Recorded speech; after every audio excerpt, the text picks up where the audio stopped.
Times to come and times to go, but some things never change and some things never alter. Like the writing on the page, I rely on something. Thank y'all for coming for Friday. I'm Brother Kevin. I will be doing the lecture. Before I go any further, Elder Mahmoud won't let me live if I don't do this. So when I say progress, I want everybody to say sure, sure, sure. So y'all ready? Ready. All right, progress. Sure, sure, sure. Okay, cool. Thank you, thank you, thank you. All right, so before we get started, man, what we're going to do, I'm going to have Sister Hannah come up. She's part of Group Solidarity or whatever. She's going to come up and kind of lead a kind of early discussion, like some questions, a critical thinking before I get into my lecture. So I'm going to have her come up and kind of dive in, try to get you thinking on the deep level with Brother Ty Coates, man. So I almost forgot his dang name. I'm doing a lecture on it. That's sad. But yeah. So Sister Hannah she gonna lead it. Hello, everybody. How y'all feeling? Great. You're good? All right, good to have you here. So today we're gonna be talking about Ty-Nance Coates, some of his work. So we're gonna talk about his book, Between the World and Me, and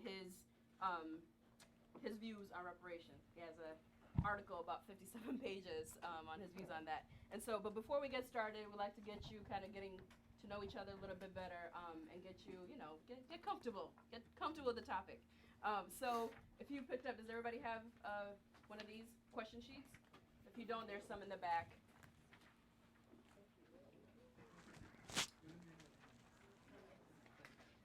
So right now, we're going to take a little bit of time and discuss.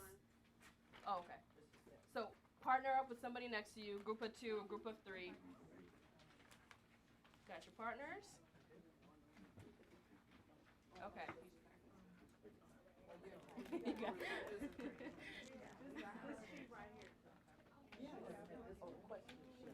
Question sheet.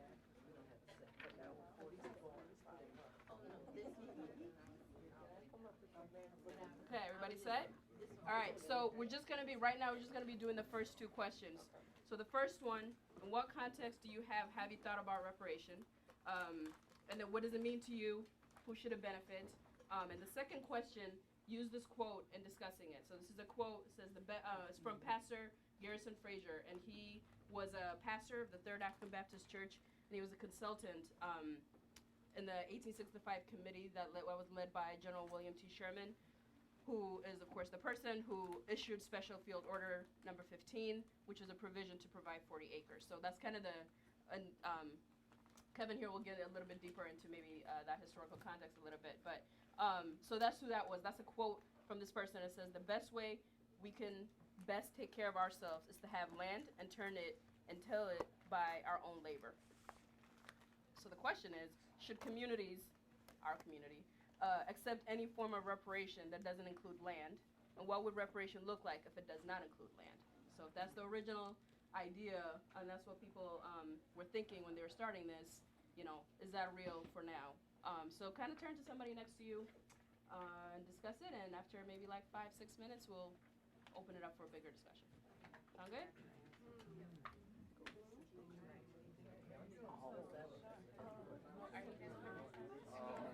So, I was thinking about oh wait, you're still taping. I've never really thought about the other parts of so I don't know if I ever thought about that. Like, I guess at this point in history, or where we are now, those things should be considered as well. Be considered the world and global economic power that is America. So I've always thought about it. I can't remember what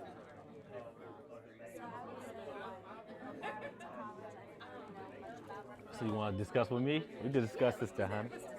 I got All right, cool. Okay, so reparation. Yes. How do you understand it? Uh, You mic'd up, brother. So I have to wait to hear your voice. Give it back.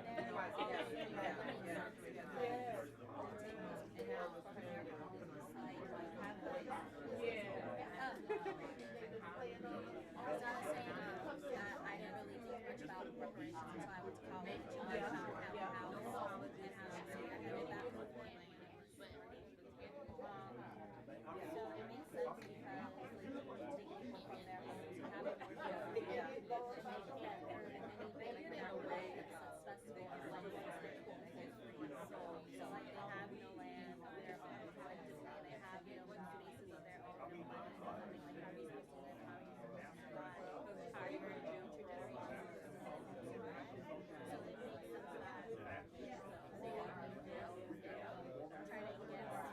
get some type of limelight, and there should be some type of monetary or allowed business to something that should be back because like how is this to read the Black Lives Matter platform, the website. And it's really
I think it's become, I think that waited way too long. To the point where I'm saying like it's so complex because like within the Black community, it's just like I don't mean like it's very hard for people like to do this in a way where everybody who deserves a piece gets their piece. You know what I'm saying? So like I don't care if your family was like in terms of like if you're black and your family's been affluent for like 2 generations. Y'all done made y'all a little bit of money if you're like maybe upper middle class or something like that. You still deserve your reparations just like everybody else. Oh yeah, I guess that was the other question. I think it should benefit everybody who's a descendant of it just shouldn't matter. Just because those same people that are here still have white people that are still their bosses, whatever you want to call it, and it's still a residual effect of slavery. So it's kind of like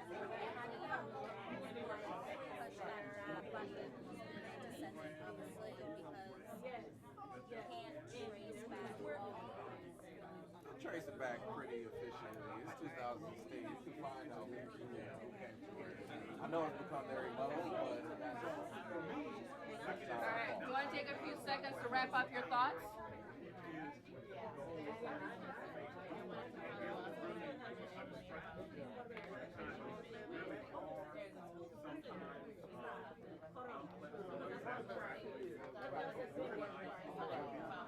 All right, let's bring it back as a group. Hate to interrupt y'all, but bring it back, I know. Right, if you can hear me, clap once. If you can hear me, clap twice. Progress! Sure. There you go, I like that better, let's do that. Okay, so clearly good discussion happening here, right? Who wants to start? Any pair, anybody want to start talking about what you discussed? With the first question specifically, what context do you or have you thought about reparations? And Gia? We got somebody. Oh, okay. Designated speaker. You want to go first and then I'll go next?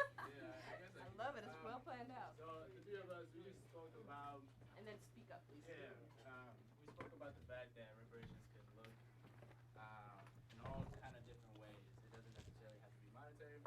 So the example I gave was Australia and what they did or what they've done with they're to provide reparations to the indigenous population. And what they did was provide different type of programs, and they subsidized programs for the indigenous people to go through counseling, to benefit from education, and as well as providing like land or opportunities to grab land. And also another aspect of it was they provided a day called Sorry Day. Have you guys heard of Sorry Day? So Sorry Day. Sorry Day in itself is a day where the whole country, Australia, recognizes the atrocities that were committed to the indigenous people, and it's recognized by the country. The argument that I've always heard as far as the U.S. saying any kind of sorry to anybody is that once you say sorry, you open yourself up to litigation. So, so that's kind of what we talked about. We just talked about how different reparations can look like, not necessarily just monetary reparations. So. May I add to that? Excuse me. This is like from the horse's mouth. The horse's name is Jonah Truth. At the end of the Civil War, and the people who put this question on the agenda were white legislators. Thaddeus Stevens and Charles Sumner, the Radical Republicans. You heard what I said? The Radical Republicans. Professor, don't steal my lecture. Don't steal my lecture, Professor. Don't steal my lecture, Professor. You gonna steal it. You gonna steal my lecture, Professor. Okay, cool. We haven't talked about this. I know, but it's in my lecture that what you put to say. No, I think I must say that. Okay. Jonah Truth said, no, you can't pay for this. There's no amount of money to cover this. I've born 13 children and saw them all sold into slavery. You can't turn that into money. That's true. However, we ought to do something in addition. But she wouldn't name the amount and so forth, because you can't pay for it. There's no way for you to do that. It takes something close to what he was talking about, something else, something human. Right. Yeah, sorry. So the interest in our first conversation opened up with the fact that both of us read Ta-Nehisi Coates' case for reparations, and that it was the first time that both of us have had formal study in African American studies. Both of us. It was really interesting, but we didn't know. It was the first time we knew all of that. Like what all the different aspects throughout our history from coming here, how in every century and there's been so many things that have been taken from us. And what he said was that the greatest source of wealth for white people has been black bodies. And black labor. And so that was like really profound to me. And I think that reading that article, it's a litany of every single thing that has happened, and every time we tried to play the game and do what we were supposed to do, everything was taken away and the game was changed, and just the criminality of it. So for us, for me, I mean, we didn't answer the question of what type of form of reparations, but I feel personally that there should be a monetary payout, possibly, for the rest of people's lives. I don't know, but when they add up the amount of money from the beginning of slavery to now, I mean, it's astronomical. That's a good word for it. So I feel like I'm all about reparations in whatever form, but I feel like there needs to be that America needs to pay for what it's done to its Negro people. That's me. So what about the question about land? That being kind of a central thing from the start, is it, what do you think about that? I'm sorry. Brian, and then we'll go. Okay. So, Chiquita and I, we started with that conversation of land reparations, and one of the points that was brought up was that it's not their land That's to right. give back to us There you go. in the first place. There So you there go. has to be indigenous land reparations first, and then our conversation, you know, as folks of African descent, would be with indigenous communities about what, you know, what can we work with in terms of best interest. And because again, yeah, we worked the land, we lived on the land for, you know, centuries, but again, it's not our ancestral claim. That's one of the questions I think people always have is that, you know, if we did this for black people, then who else is gonna now ask for it? And so, yeah. Yeah, I mean, my view is similar. I mean, I'm probably an outlier here because I'm deeply skeptical of the concept of reparations. But having said that, I mean, America is a settler colonial country that imported a huge slave population. So to talk about, you know, redistributing land to black people as if there aren't prior claims on that land is foolish. It's not as if Native people don't exist. Right. They're here, and if anybody has claims on the land, they have claims on the land. Right. And I guess part of the problem I have, I understand reparations if you're making a moral claim. But if you're making a political claim, I think it's a pipe dream. It's a fairy tale. It's a distraction from the kind of things that black people actually need to do if we want to improve the lives of, you know, of black people. I just, you know, if in fact, and just talk about land, if in fact any kind of redistribution of land was going to happen and it was going to work, that moment passed, you know, when Sherman's Field Order 40 wasn't, you know, if that had been implemented and if the federal government had protected black people's interest in that redistributed land, then, you know, but to talk about that now, I think, is just a distraction from the hard work that we actually need to do to improve the lives of black people. Okay, if either you when we come back or somebody else, if you could talk a little more about the moral, you said, if you want to use it, how would that benefit us? So I'm kind of curious about that, but we'll do this. So you can imagine we had a lively debate. I mean, over here.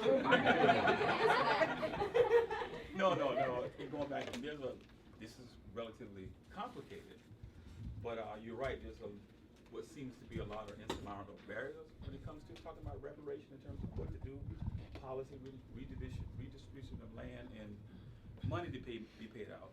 But as James Baldwin said, you know, I know it looks like we are asking for the impossible, but given our history, the impossible is the least we can ask. So in the moral argument, I think it frames the debate in terms of we're not begging for anything. We're talking about something that you can't pay for. But there should be some compensatory payment to help deal with the repair. Reparations is to repair of the damage that took place of 350 consecutive years of depopulating the west coast of Africa and other places and coming here. And of course, narrowing it down to what happened on Turtle Island or North America and so forth. So I think as a way to help frame the debate that we're not asking or begging for anything, that it raises the stakes.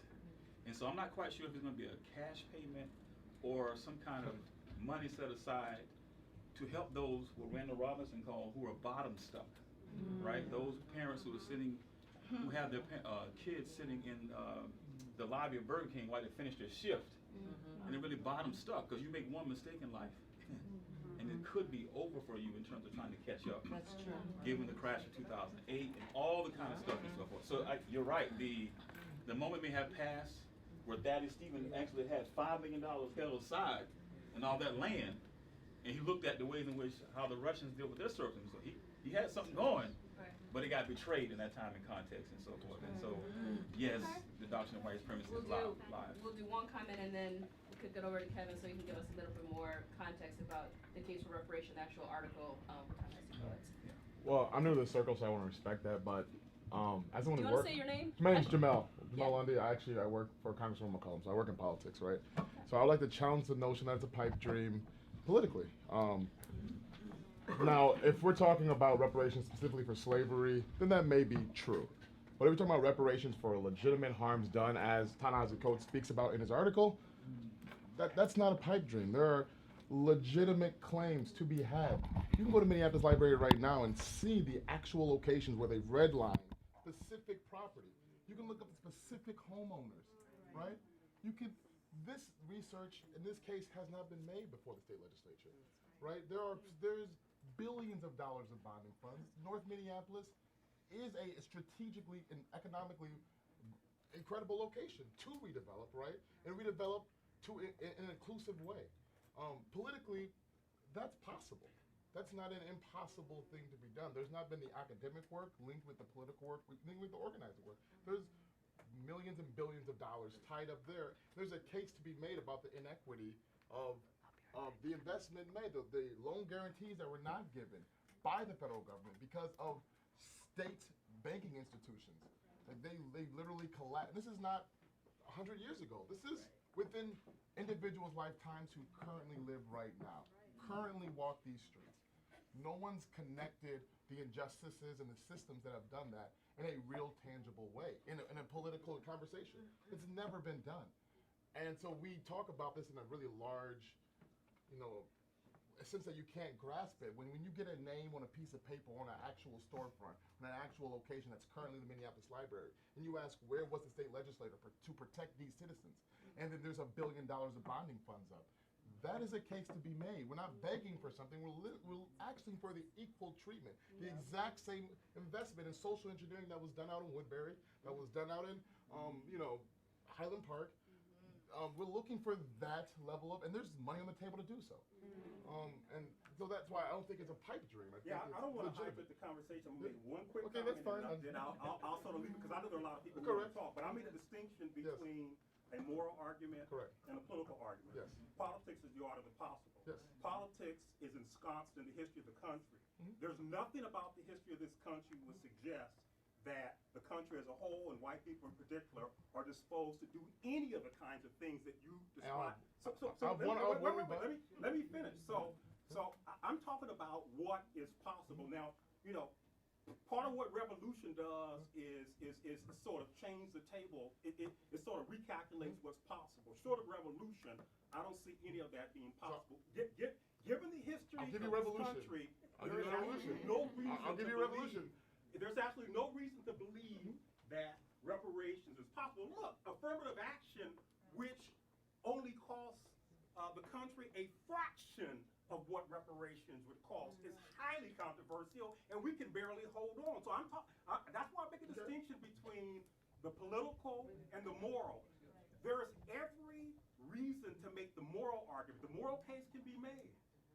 The moral case can be made. But I mean, we have to be able to make a distinction between the moral case and the political case. And I simply think that there's really not a viable political argument to be made. I'm sorry, I didn't.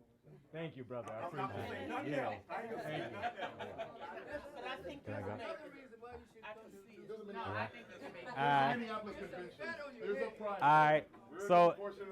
All right, thank you, everybody. And I knew when I chose this topic, it was going to be a highly debatable topic. When you talk about reparations and black people, I know that's going to get hot, so I can't be mad at that. But we're gonna open it up for like a more of a discussion towards the end too, again, so we could get into these political and more debates too before Friday. So I'm gonna dive in. My first slide is about Ta-Nehisi Coates. Him as a person, so you kind of understand his writing, what's kind of his thinking pattern, and what kind of ideology he kind of comes from. So Baltimore, Maryland, he always represents that a lot. His father was a local captain of the Black Panther Party. He went to Howard University. DC. We got a Howard U grad right here. But it's different because even though he didn't graduate Howard University, he considers Howard Mecca. He talks of it like a even though he's not a spiritual person at all. I think it was like a moment of like his spiritual awakening, and like when he gets he learns a lot. He rediscovers life. He comes into himself. He kind of understands like the world from a different perspective. And he talks about Howard, profoundly in this book, of this other world that he lives within inside society, and it's real profound of that. He's an atheist. I think that's really big to understand Ta-Nehisi Coates' work because he gets into he's not really spiritual. He don't believe into the forgiving of the Christian belief. He think it's rooted in kind of white supremacy. I don't really want to quote him. I'm gonna pull some up that he said about that. But in his books, he talk about that he's not into that. He don't believe in. He believe when you die, you go. It's like the cosmos. He don't believe that you go to some heaven and so he think that's kind of rooted in like white supremacy tradition, racist tradition. If you read his book, man, he's really I think he's kind of careful how he kind of goes at that because he knows he don't want the black people. You know how we is about Christianity. We true to that. You better not say that about Christianity about. So he rooted in that. So he real careful how he kind of critiques the kind of the normal Christian tradition in America. It's in fact his son Samari Coast was named after the revolutionary Samari Touré who rebelled against imperialism and French colonization. He says that in the book. I kind of did some more research on that. I think that was good. So it kind of lets you know he come from a kind of a radical lens with Ta-Nehisi Coates. Ideology, Malcolm X, man. He says he states boldly that he loves Malcolm X in the book.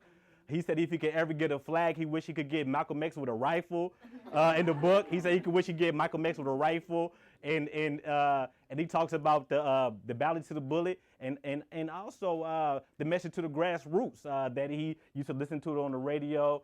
Man, he's saying that he think Malcolm is almost perfect, that nobody told the story true to Malcolm, and he comes into that theory that's kind of where he shifts. All his writing is kind of it's kind of radical. It's real radical. And he's critical of the American dream. He's not really a dreamer. He kind of critiques the dream. He goes against the dream in this book. He think the dream is he think that it's a fantasy land about liberation. He don't think American society will ever give it to black people. They'll never see it as human beings. He's very very pessimistic in the story. Contrast, as you know, as he wrote his book, a lot of people compare it to Baldwin, The Fire Next Time, as Ta-Nehisi Coates before he wrote this book, he talked about reading Baldwin's book Fire Next Time with similarities. In this book, Ta-Nehisi Coates write the letter to his son. Fire Next Time, James Baldwin write the letter to his nephew. But what's different about it, Baldwin is more optimistic. Me and Professor, we talked about this other day. He's more optimistic about the society. He and about America. He thought about, like, he knew it was terrible, but he believed that it was also magnificent on the other end of it.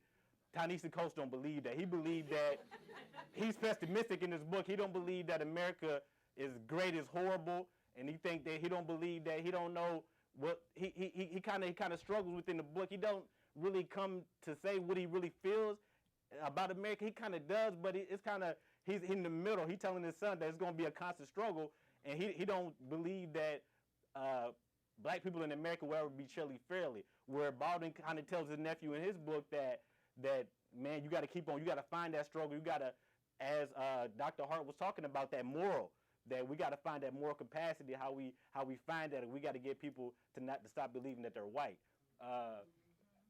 And his critiques, Cornel West and others, they think he's a President Obama apologist. They critical. They said you can't compare him because, you know, Toni Morrison compared him to Baldwin, but they said he can't be a Baldwin because Baldwin would have critiqued President Obama from another standpoint. Many people believe that. I don't know. I think I have read Ta-Nehisi Coates has criticized Obama. I don't know to the level where I don't know enough about Baldwin to say that he would have did it too, but that's kind of his critique. That's only people say about that he, as a magnificent writer as he is, he should be able to critique Obama and his presidency. He doesn't. He thinks that Ta-Nehisi Coates got a good friendship with him, which doesn't allow him to kind of critique Obama. So that's the only thing. All right, so we to reparations. Most of y'all, I know y'all probably heard about the term reparations. That's kind of my definition. That I would say reparation, not only is it about what happened to us, but I'm thinking what's going on with us right now. I don't think reparations to this day, yesterday, last week. I mean, so that's kind of my definition of reparation. So then we go down to General William T. Sherman, was the Sherman Field Order number 15, as everybody's been talking about. Tell the Professor don't steal my whole lecture, because I was going to talk about that. So on January 12th, 1865, Sherman and Edward Stanton, that's President Lincoln's secretary. So, you know, after the Civil War, during the Civil War or whatever, and they're getting a lot of pressure. Like Professor said, it was the Republicans. They trying to break the backbone of the slave owners, kind of hold on the South and about the slavery and different things like that. So what they do, they send out his secretary, Edward Stanton, when they go meet with 20 black leaders in Savannah, Georgia. They talk about this reparation. What would it look like? I mean, what does that consider? What is that? What are you talking about? Then they discuss the question of emancipation. After this, kind of y'all know that the whole saying about 40 acres of the mules comes from that. I used to say that. I don't know where that came from. About everybody used to be like 40 acres. I'm like, where did they get that from? They even know that this was actually an order from William T. Sherman. So the order redistributed 400 acres of land to newly free black families in 40-acre segments. So you got 40 acres of mule, you got tools to till the land. That's kind of what was the saying back then. Within that, January 16, during the Civil War, it was like, so it was during Charleston, South Carolina. It was like on the coastal, St. John's River to Florida, including Georgia Sea Islands and the mainland 30 miles from the coast. That same year, you know, President Lincoln get assassinated. After that, President Andrew Johnson come in and annul the order, and he annuls it that fall. So it wasn't even on the table for months, less than 6 to 8 months. It wasn't even on the table before President Andrew Johnson come in and annul the order.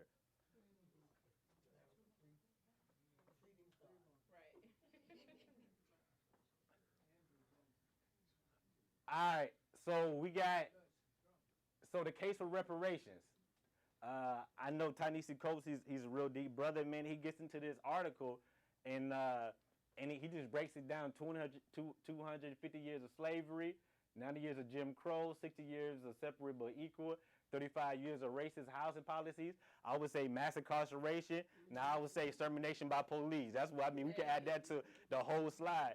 But on this it says the emphasis on black. I mean, some of his key points I took from the whole thing was his emphasis on black workers creating the wealth from 1700s through sharecropping, through industrial post-war 1950s.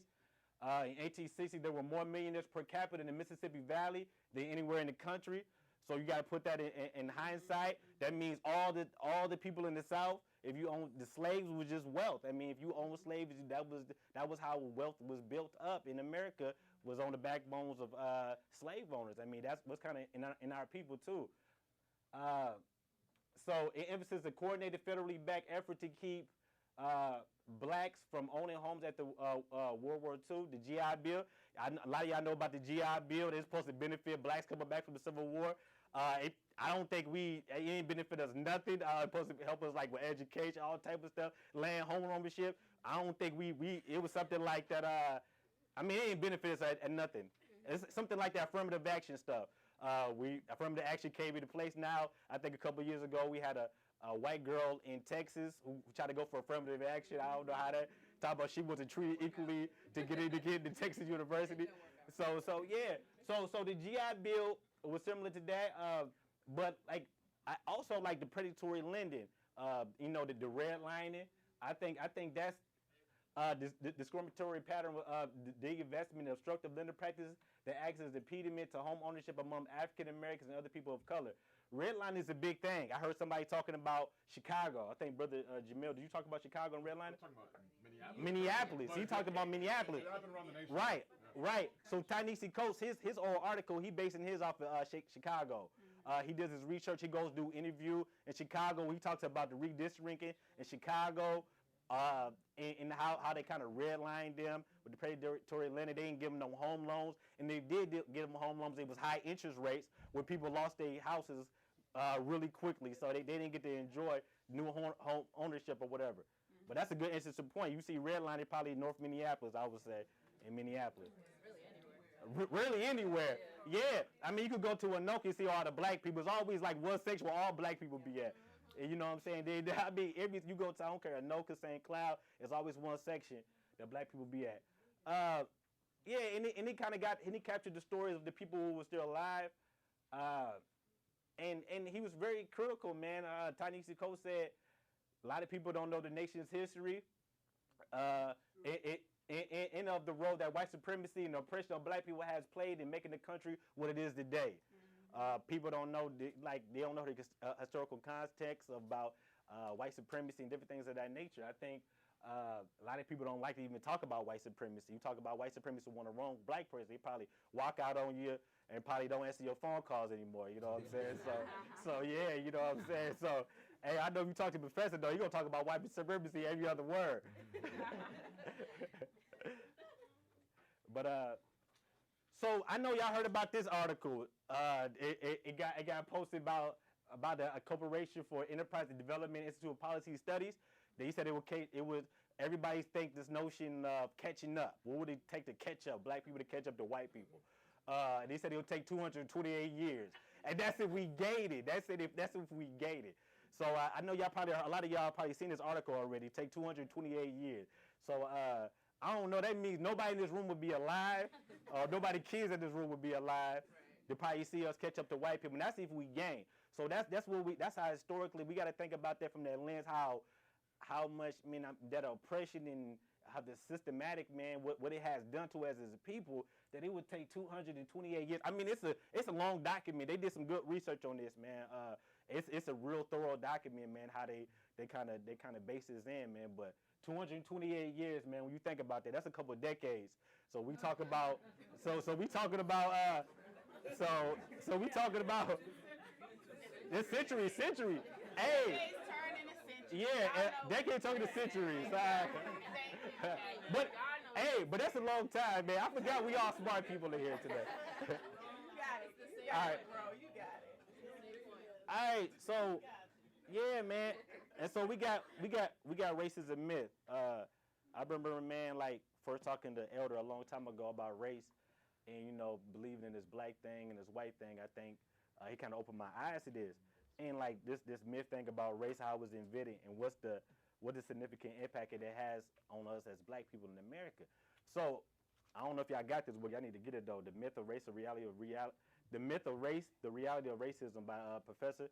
But I'm gonna read a quick point that he talks about in this. I mean, cause it's kind of like talking about reparations in a sense. But Baldwin, he states a Baldwin quote on this on page 5. It says, "Nothing can be solved that can't be faced," he proclaimed. "Black and white Americans, for excellent reasons of their own, haven't the faintest desire to look back because they view the past as quite horrible, and it remain horrible so long they refuse to assess it honestly." So essentially, and I heard somebody say that people won't talk about reparations on the issue of that it might open up illegal litigation, and that's true. America won't go out. I mean, if America go on record and say, what we did to black people was horrible, we were wrong, we raped your ancestors, we did A, B, and C, everybody be going to the nigger's law office tomorrow, you know what I'm saying? People understand that. And so we got to think about that and different things of this. And then also another Baldwin quote, you'll find this in Ta-Nehisi Coates' book, Between the World and Me, what he talks about, and it has brought humanity to the age of oblivion because they think they are white. That's another Baldwin quote, Ta-Nehisi Coates he has before you go into one of his chapters in this book, and I think that's a nice quote. And before we go any further, what do somebody take from this quote? Somebody want to kind of. They have brought humanity to the age of oblivion because they think they are white. Who wants to talk about that? Who wants to kind of analyze what you think Baldwin was meaning about that? Baldwin.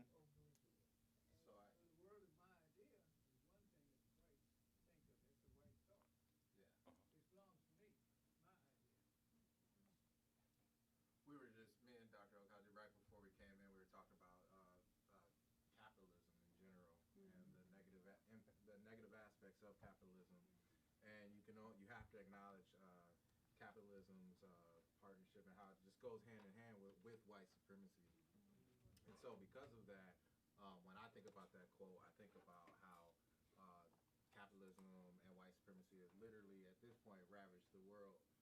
So fast forward, and I think James Baldwin was right, even when you think about things like global warming, honestly, and and just and everything that colonialism, capitalism has done negatively to the world and kind of destroyed it in some aspects.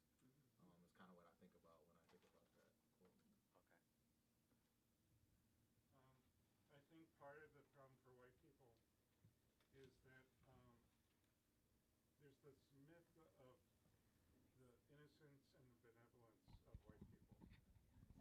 And our country is founded on slavery and genocide. Now, but our founders are presented as these guys who are inspired by the divine spirit. And they were slaveholders, they were criminals, and the Constitution, which a lot of people, that was a document to protect slavery. And Philando Castile got killed because he was exercising his Second Amendment right to carry a gun. No one said he pulled a gun at anyone. They said the presence of the gun got him killed. Imagine what would happen if that was a white person. The whole right wing in this society. I think we really live in dangerous times, because when you think about the numbers of white people that are influenced by Donald Trump, who makes no sense about anything other than his pure racism. On the edge of oblivion. Can somebody, now we can do some read-along, so if y'all don't mind. Can somebody want to read page 7? Anybody got their book, want to read page 7? Or Ta-Nehisi Coates' book? Page 7. You can read mine, because I got to highlight a little section about it. Oh, I was just turning to it. She was a volunteer. Okay. Somebody want to read page 7? Go ahead. Okay. But race is the child of racism, not the father. And the process of naming the people has never been a matter of genealogy and, I don't know how to say, physiognomic. You see that word? Yeah. Okay, whatever. Okay, so much as one of hierarchy, okay? Difference in hue and hair is old, but the belief in the preeminence of hue and hair, the notion that these factors can correctly organize a society and that they signify deeper attributes which are indelible. This is the new idea at the heart of these new people who have been brought up hopelessly, tragically, deceitfully to believe that they are white. These new people are, like us, a modern invention. But unlike us, their new name has no real meaning, divorced from the machinery of criminal power. The new people were something else before they were white. Catholic, Corsican, Welsh, Mennonite, Jewish, and if all our national hopes have any fulfillment, then they will have to be something else again. Perhaps they will truly become American and create a nobler bias for their myths. That's Baldwin again? No, that's Ta-Nehisi, Professor. Yeah.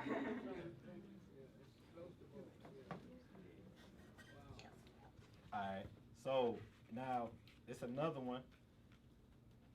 But can I say something? Go ahead. I was just going to say that, I mean, he's absolutely right. I mean, in order for white supremacy to succeed, I mean, you have to, there's got to be a pitting of groups, right?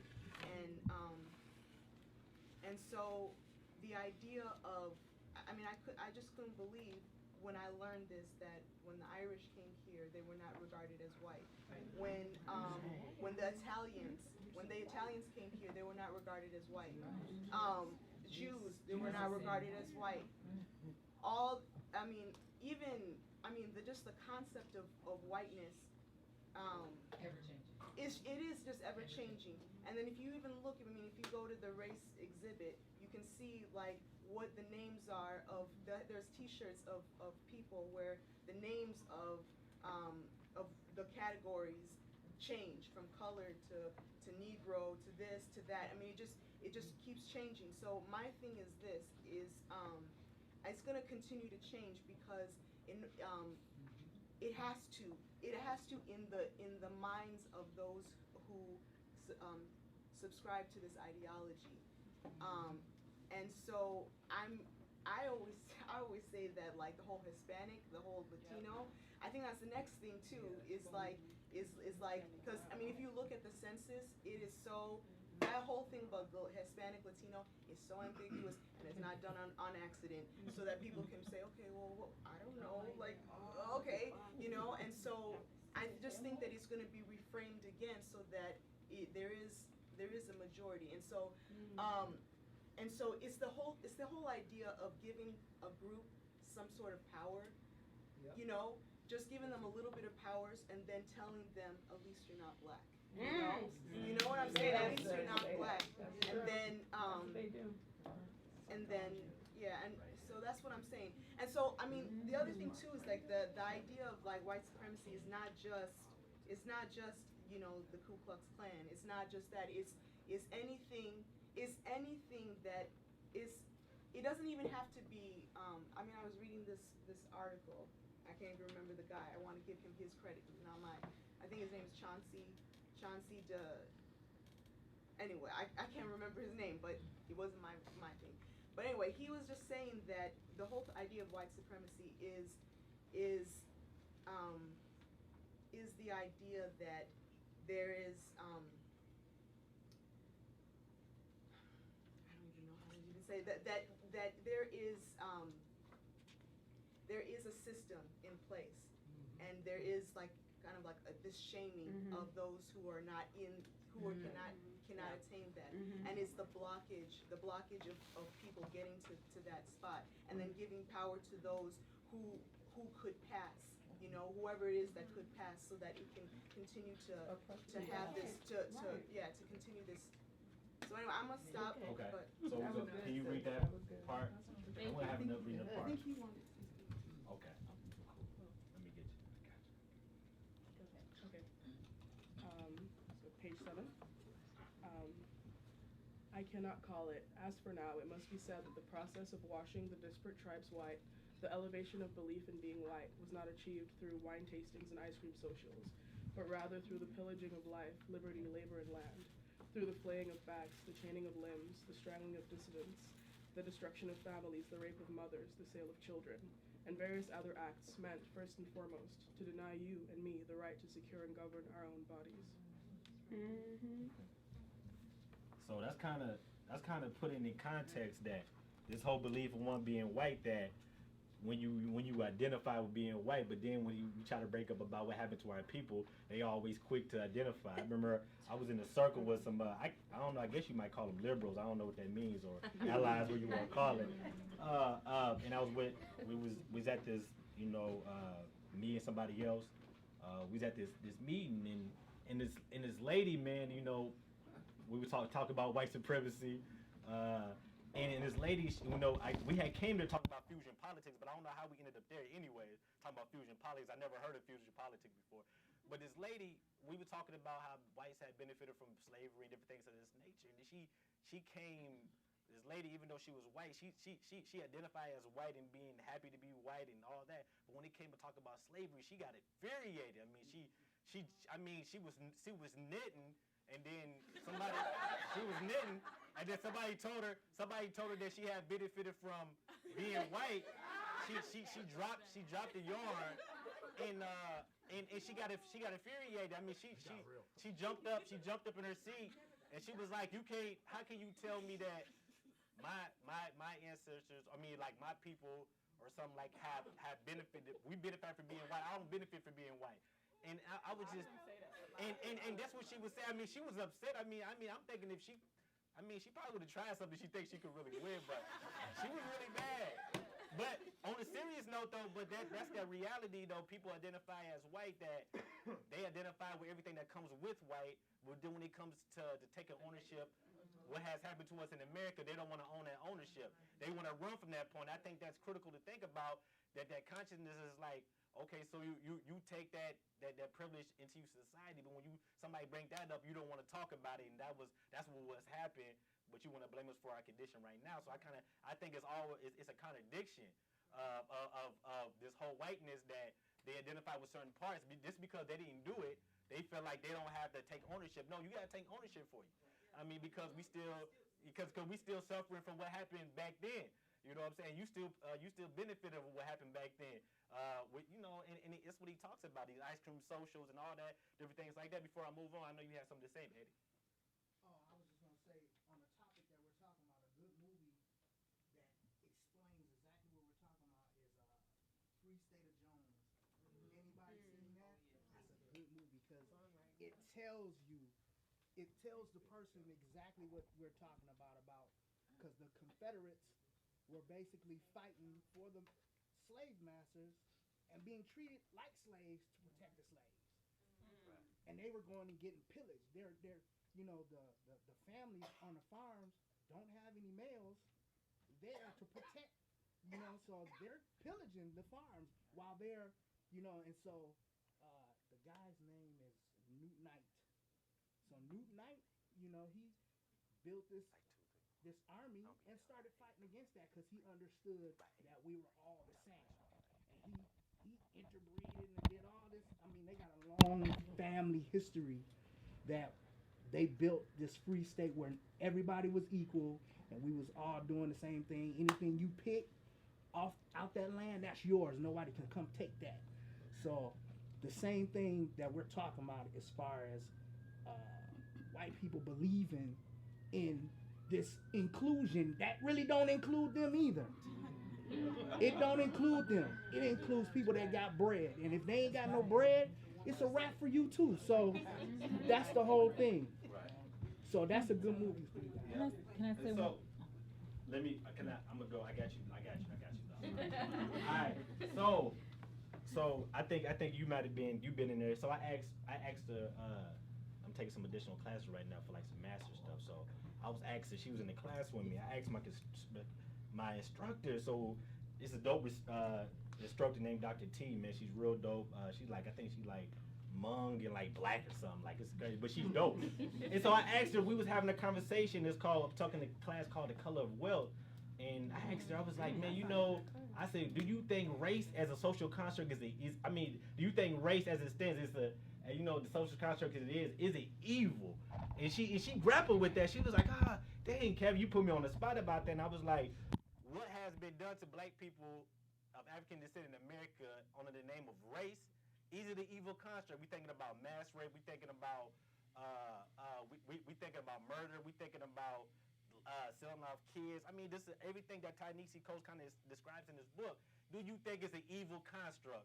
And she was like, and you got to think about, and I'm not going to the stream, I know Elijah Muhammad goes as far as saying that white people are the devil. Malcolm X, this evilness with white people. I'm not going that far. I was just asking as a social construct, though. Do you think that race is an evil construct? And she grappled with that. She said, "Oh, Kevin, I can't say that because I love being black." And so within that, and I said, I love being black. I understand the black power, and I understand like black culture, black language, black music.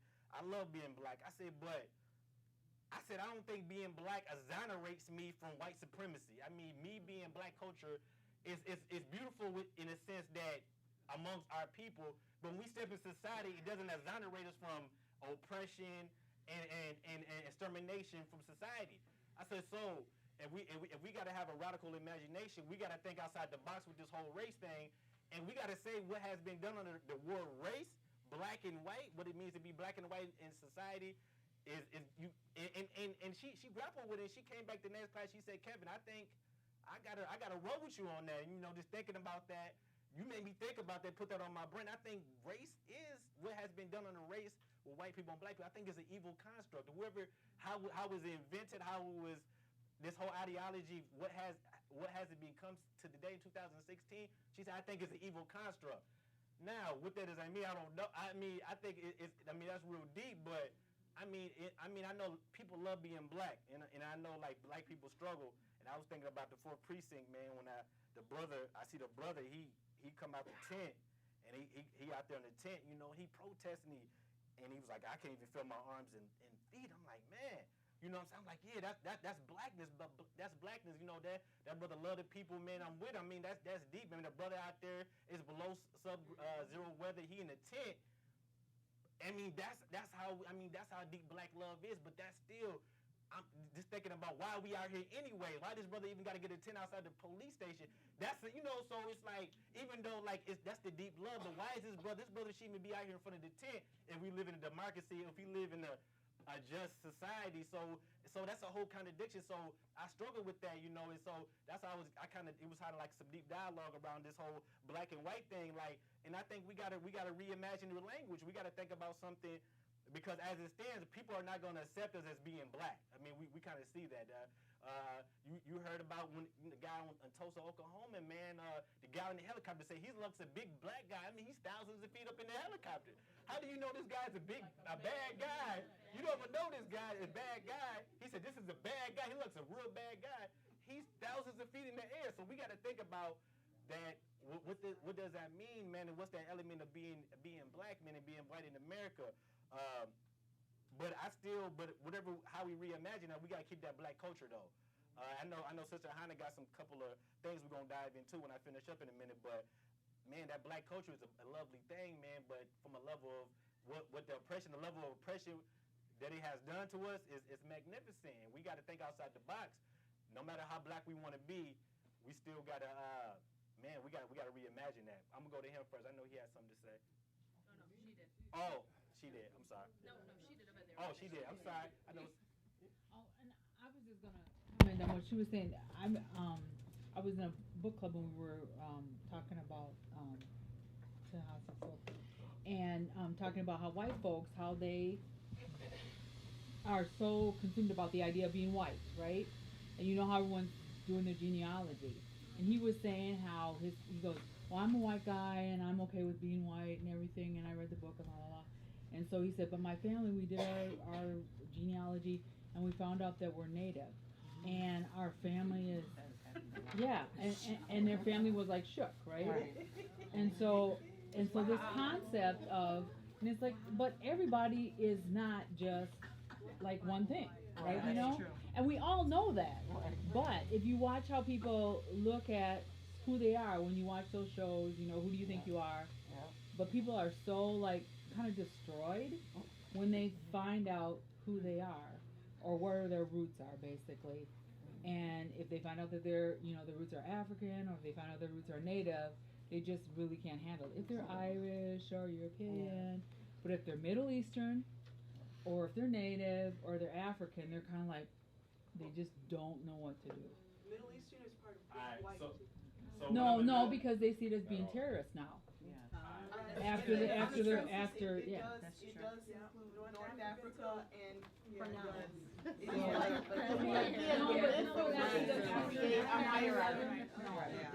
So in the interest of time, I'm gonna go ahead and finish these slides. I'm gonna finish up in about 10 minutes, and then we got about 30 to 40 minutes of kind of dialogue. Is everybody cool with that?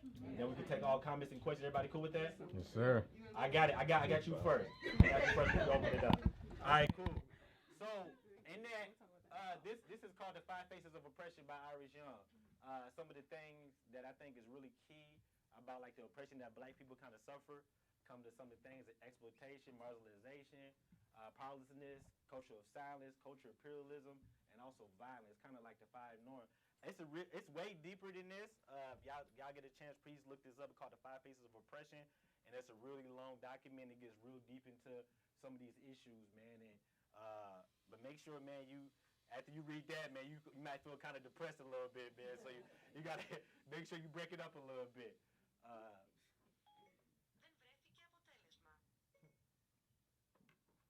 right, double consciousness, man. Double consciousness. Ta-Nehisi Coates, man, he dives in. Let me start off right quick. Du Bois first explores his 1903 publication, The Souls of Black Folk. Double consciousness describes the individual sensation of feeling that as though your identity is divided into several parts, making it difficult or impossible to have one unified identity. So essentially, as living as a black person or in America, that comes with multiple identities. You just don't get to live within being black and being in America. That's not one in the whole. It's very complex. It's very different. And he goes into, and Du Bois describes that it's two things. It's two life-altering experiences of life. The moment he or she realized that she was black, and the moment he or she realized that was a problem. And so that's deep. I mean, I know a lot of us got these awoke moments when we find out that being black in America ain't a good thing. I know everybody here, that might come at a different moment. I know that came with me when I thought, I thought it was, everything was just. I think like in college and stuff, I mean, I kind of knew, but man, when you really get out here in the depths of it, you was like, man, this is really, being black is the issue in America. And W.D. Du Bois talks about that in Ta-Nehisi Coates. How I tie this into Ta-Nehisi Coates. Ta-Nehisi Coates talks about growing up in West Baltimore. Mm-hmm. That when he would say white kids thinking about, the white kids talking about hockey practice and soccer practice, and black people, you thinking about growing up in West Baltimore, you thinking about just surviving. Mm-hmm. Ta-Nehisi Coates go in great detail that when people say, "Hey, you messing with my cousin," I mean, like that's not something somebody try to talk to. Somebody want to square up with you, and he thinks about like the complexities, not only that you're black, but it's multiplied. You growing up in the improv neighborhood. You growing up in what everybody's afflicted. I mean, you got people on drugs. You got so many things going on, and your whole thing is just to survive. And W.D. Du Bois talks about that within America, that you got these multiple identities of being black. I mean, not only you gotta survive in your neighborhood, but you gotta survive in society also. And so that's multifaceted. And I think that's, I mean, and you gotta align that with Ta-Nehisi Coates talk about in his book, because he's saying that's always in the back of your mind. I mean, when you come into that moment, man, when you were black, you were a male or a female, that's an issue in America. So, but I got kind of deeper. I know W.E.D. Du Bois talked about double consciousness, but I thought about a triple consciousness. I thought about like sex. I think about like a female and a male, how that's different, how male is seen as aggressive in America. I think that's from not only being black and being society, but also like the identity of that person, right? So you think about like, black males seen as aggressive, masculinity, a lot of these other issues that we, when they kill us, that's what they first thing they come up with. They show the biggest, baddest picture we had, the most aggressive picture we kind of found up when they killed one of us. And also, like in the sister, they try to open sexuality. You got this show that just came on the other day. I mean, my feed was blowing up about it. What show? The show come on Fox, man, that everybody love, man. Got the highest Empire. Y'all know how y'all love Empire, man. But so y'all know y'all love Cookie. Y'all love Cookie, man. Y'all love Cookie. So, but we got to think about like that phase of what does that mean, right?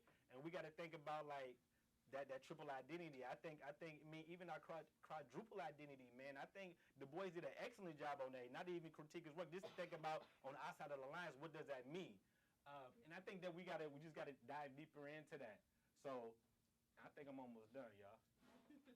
So, and I think this might be my second and last slide. This one of my favorite quotes in the book that he wrote to his son, because he's writing a letter to his son. He says, "Remember, that you and I are brothers, are the children of the transatlantic race. Remember the broader consciousness that comes with that." And I just think about that, man. I think about what is he telling his son. Like, in the whole book, Ta-Nehisi Coates telling his son, don't let you think that American has some type of way made this story about how great it is, how great of a nation it is. America has made this story how noble of a country it is. America has made this story full of fairy tales and myths about how it came to be. And he's telling his son, like, it's up to you to remind America every time they try to do that, you got to remind him what it has done to your ancestors. Don't never do that. You don't never let them get away with lying to how this country was invented, and it's up to you. And it's time like he's telling his son, like, hey, You gotta let them know, because every time they do that, you gotta let them know that's a contradiction, that's a lie. And I think that's a critical element. And then Titus Coach put it straight real to you.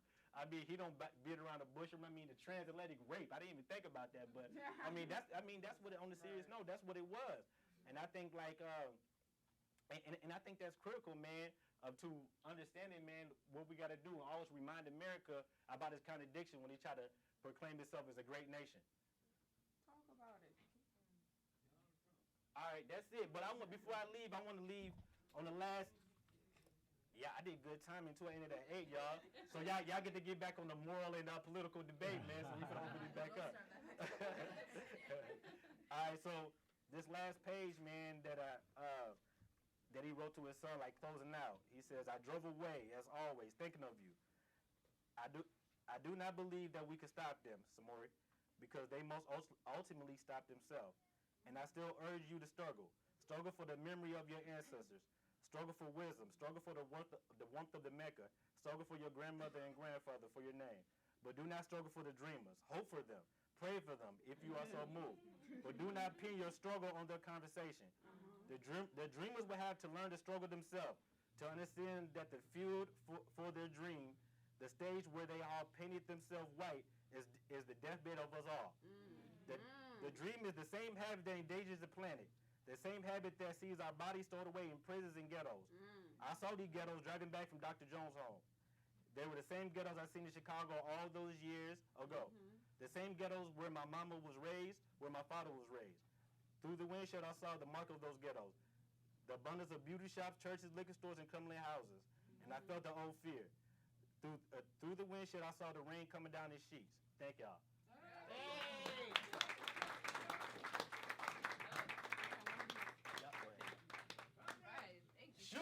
Sure. Wonderful. All right, before we get into more discussion stuff, I'm going to pass around the basket. If you've been Solidarity and New School before, you know we like to raise a little money for Golden Time Coffee Shop. They are graciously hosting us every month, and so we want to put money back into our community, too, and that's one of our kind of principal goals here. So we're going to pass it around. Please put in what you can. I'm going to just start this. Yeah. So to kind of keep us with what Kevin just, thank you, Kevin, for that amazing presentation. Yeah, give it up again.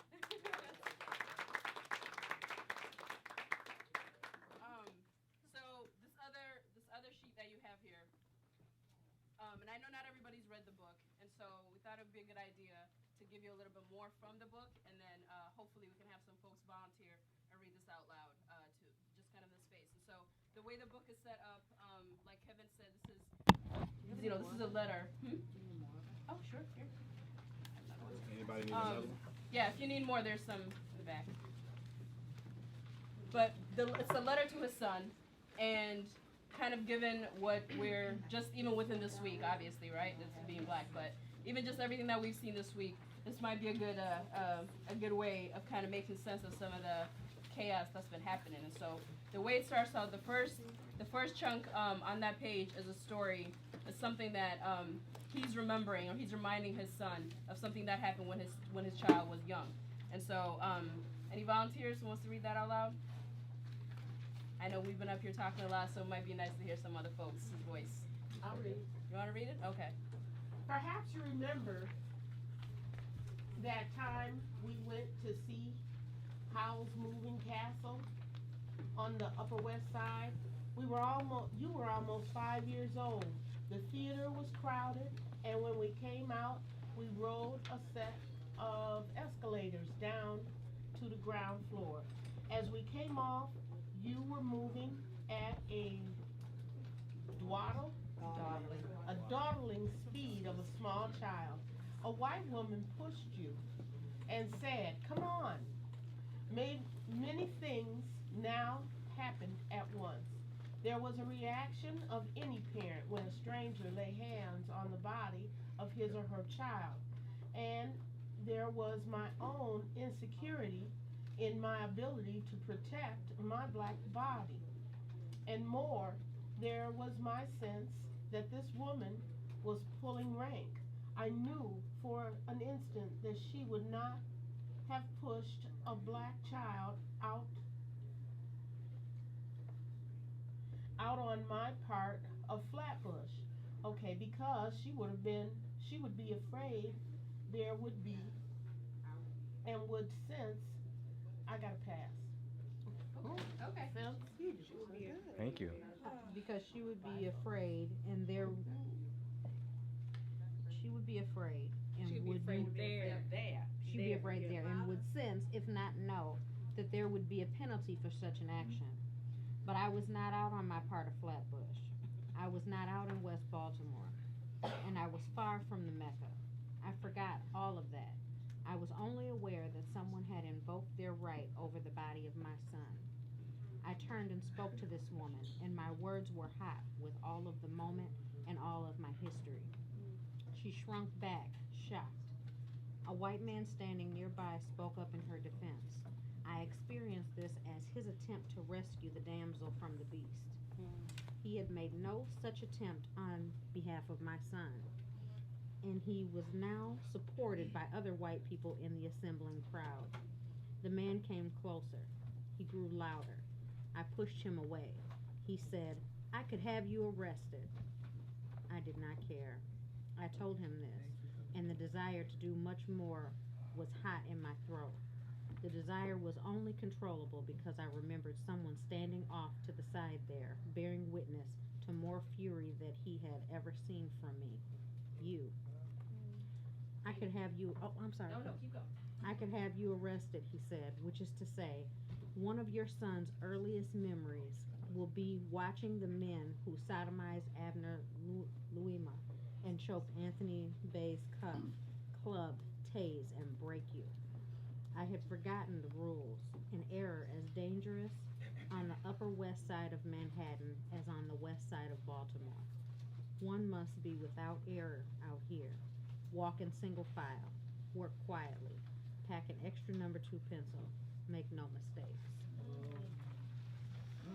Thank you, ma'am. There's one more paragraph on the back page. Yes, please do. Speak loud, okay? Do you want to say your name?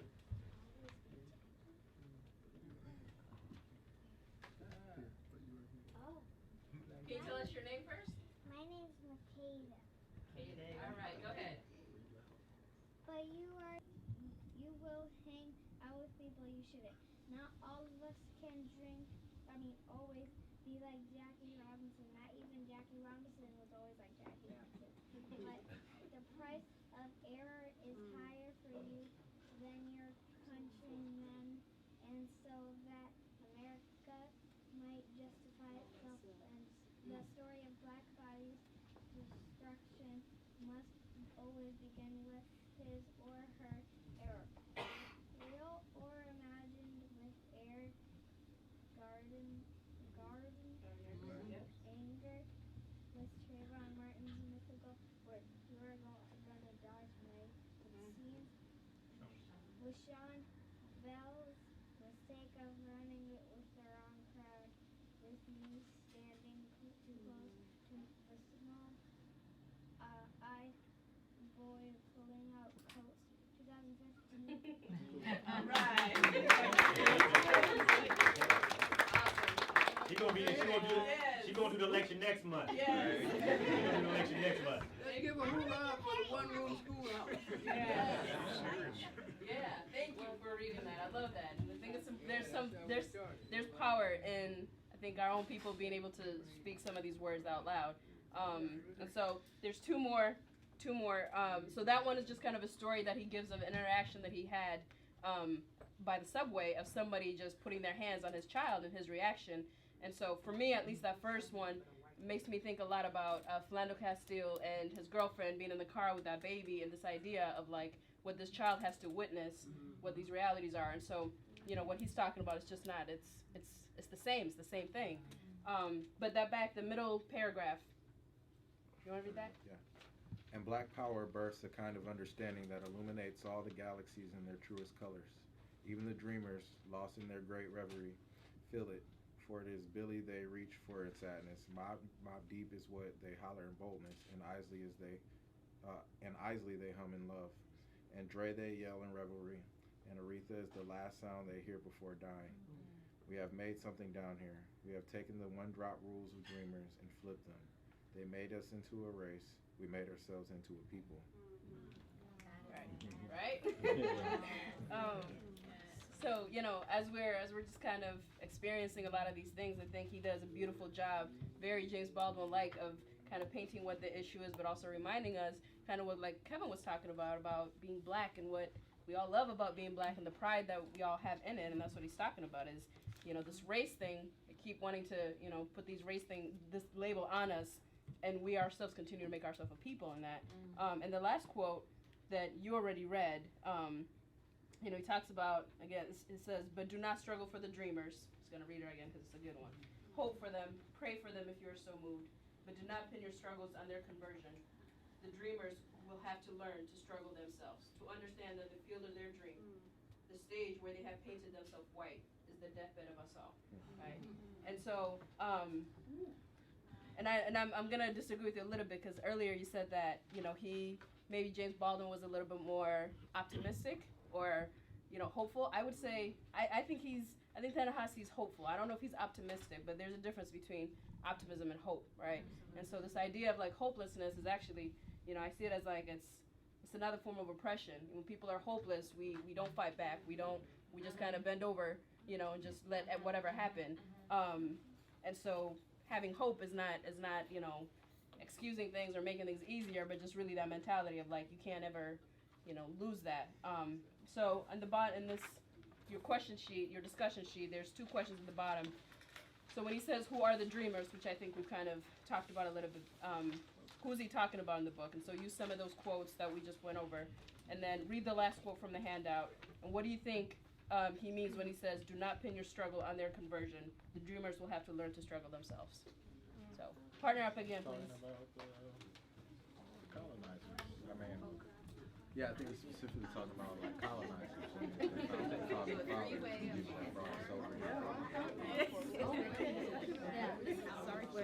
talking about the one drop.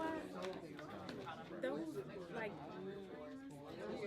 the dreamers, I feel like it's talking about those people who think that they're white. Yeah, that's what I think. Feel white.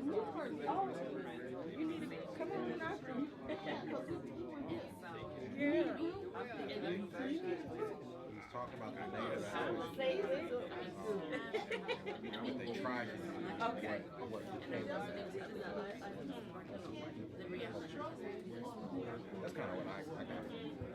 So, what is that version?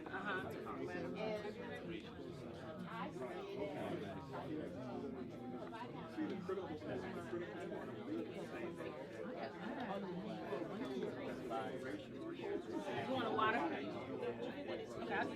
Oh,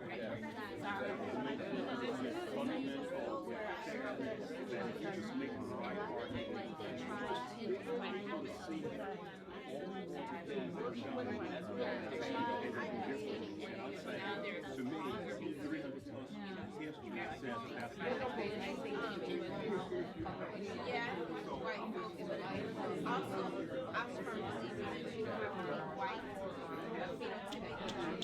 Because Adam and Eve was under the white race. I don't think that's for white folks. I don't think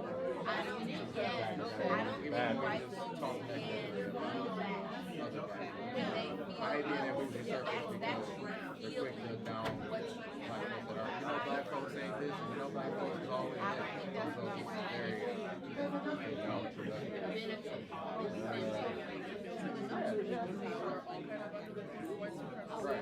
Right, yeah, exactly. Yeah,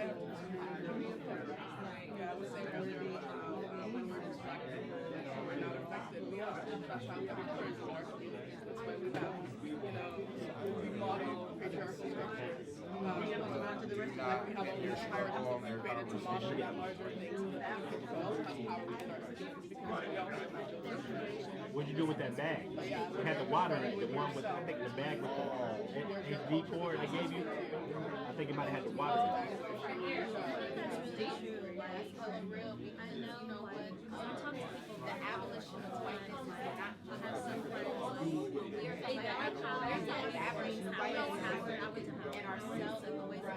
It's so different. Like for me, even the talk about reparations, like you have to be so cautious of imperialistic thoughts. No, I'm serious.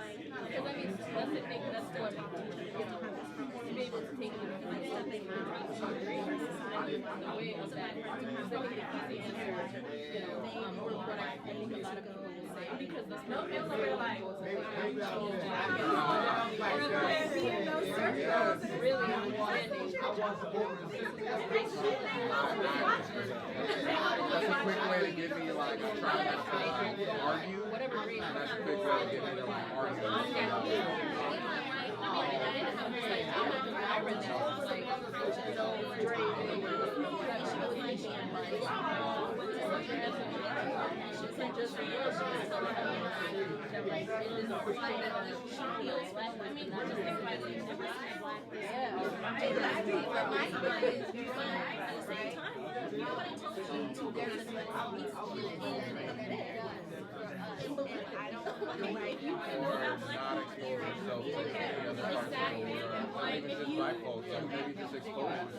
Alright, if you want to take a few seconds to wrap up, take yourself there. Like, why is it your choice to go and service them? They need to service themselves. And like, what does that mean? What is your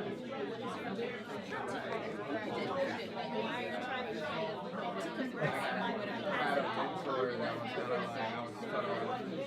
Alright, let's bring it back.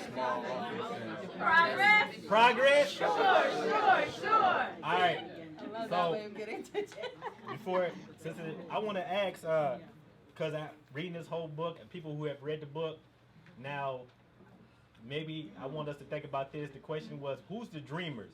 Because in my mind, he was talking about, I don't know, I think the dreamers, how do you understand the dreamers, what I want to say? Because he's saying the dreamers, I took it as the dreamers were the white people, but then I took the dreamers as some of us too. Yeah. So I just want to know, like, when we think about the dreamer part, what do you think he was talking about? Who's the dreamers? They got y'all right here. This is gold right here. One of y'all want to speak up? Both. Yeah, we talked about the dreamers. Yes, of course, being white people, but as we know, you don't have to be phenotypically white to think and act under the white racial frame. And so this part where he gets to talking about the music, the Billy, when you reach for sadness, you reach for Billy and all that stuff. I feel like that was a telltale sign that he wasn't talking about white people in this part. I think there's something about our music that is for us that we can get that I don't think white folks will get.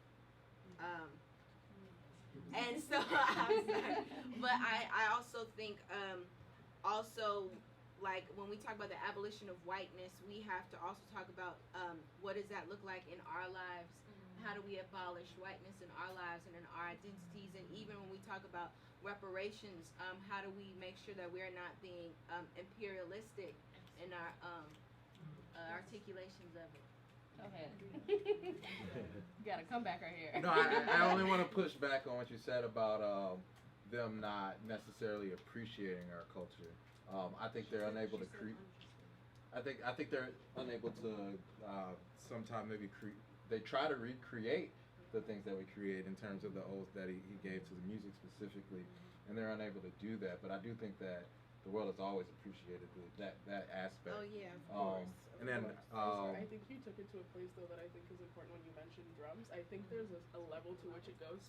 There's a place to which our music can go where it becomes spiritual. Yeah. And at that point it becomes almost frightening, right? Like the banning of drums, or Nina Simone getting radical and then losing her fan base because it's now too much. You know? And I think that's when they try to like maybe make something more palatable for them. And I was gonna add on that. This is the nerdy part of me, but I appreciate the nerdiness of Ta-Nehisi Coates, and I think it's very relevant to what we're talking about when he's talking about the dreamers. I think it's an ode to like the Matrix and the idea that you're in the dream world and that like you can exist in the dream world, but your consciousness breaks away from that dream world. And the dream world, in the sense, would be white supremacy, or that system of racism. So whatever skin color you have, if you're choosing to live under white supremacy, you don't want to step away from that. You're one of the dreamers.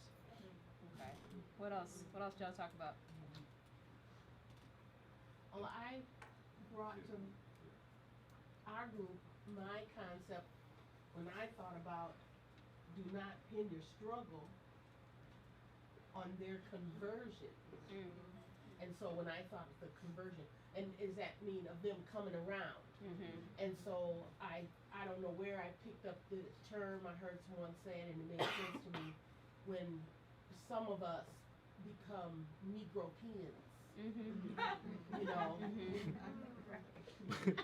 And that's real. And they are the ones who sometimes seem to elevate in position, and so we think that if we can get them to come around, because we're down for the struggle, we know what's happening, and then you're waiting and you're looking, and sometimes it's like, well, they really don't have our back, because they don't want to lose the position. Right. Or because they still dreaming about the white, they're in that world, American dream. Yeah. Or kind of piggyback on what you're saying, because a lot of times I don't know if it's amnesia or if they get to a position where they can't do anything anymore. But once they rise up, it's like they kind of blend in with the main society. They do what they're told. They act like they're supposed to act.